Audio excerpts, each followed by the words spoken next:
My boy Noah, from the Winnable, the man himself, the man, the myth, the legend. Hey, I'm part of the team now. Part of the team. Part of the family. It's a family out here. You know how big my Poppy says family Discord. Me and my brother run it. Cousins, but he does the same thing here. Yep. The event's been great. That's why I asked 3 questions to the man. What made you start this whole content creation, like being the top? Like, what makes y'all different? What does Winnable make? That's a good question.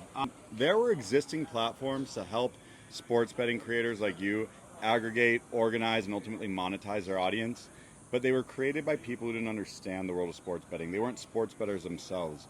They weren't really in tune with, I think, with what matters for you guys. And after looking at that opportunity, I sold my last company to Playboy, 30 million exit.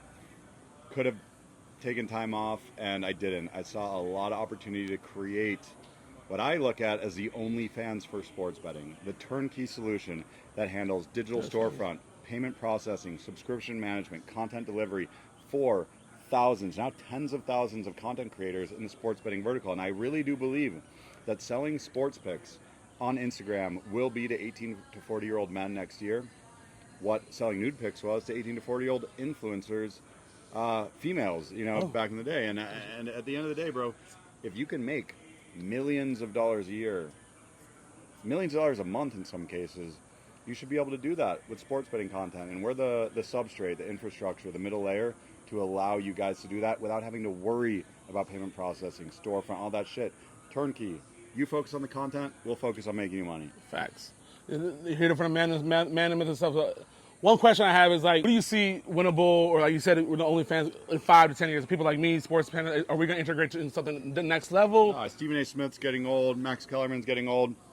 I think the next generation of talking heads, the guys who sit on ESPN, on Fox Sports, talking about who's going to win, it's all going to be you guys, man. I don't know who it's going to be, but it's going to be a few of you guys at first, then a lot of you guys. It's going to be guys with a huge social media following that know how to talk about the intersection between sports and sports betting, because at the end of the day, the audience wants to hear not that LeBron's going to have a great game. They want to hear that he's going to go over 37.5 points. Yeah, there you go. And Max Kellerman, they want the analytics. They want the numbers. They don't know that. They want you to connect the dots between sports and sports betting.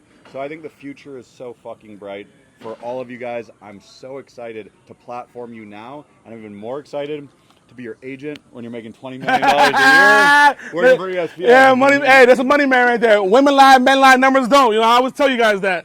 This is just an incubator. No, hey, I'm kidding. And last thing's our family here. What's the best advice someone you give like yourself? I've been only doing it 2 or 3 years. Some guys have been doing 20, 30 years, 40 years. What's the best advice you give someone up and coming?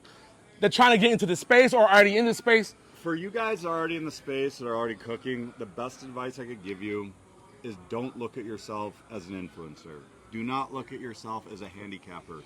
You are an entrepreneur. There you go. If you're making $100,000 a month, which you and a lot of these guys are, that's $1.2 million a year. You are one of the biggest entrepreneurial businesses in America. Don't think that you are just an influencer, that you are just a handicapper. You are those things, but you're also an entrepreneur, and build your business like an entrepreneur. Make sure you are looking at your business in a way that allows you to be honest and introspective about yourself, allows you to see the growth opportunities and take advantage of them, because at the end of the day, it's easy to get caught up in the hype, in the content, in the lifestyle.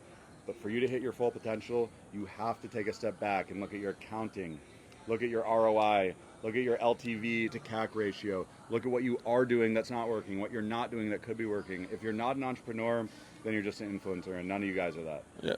You heard it from the man himself. Thank you for the time. Hey, I love you, man. Appreciate having you on the team. Bet like Poppy, eat like Poppy, yes, baby. Yes, lock it in, baby. Winnable.com. See ya. Winnable, join the family.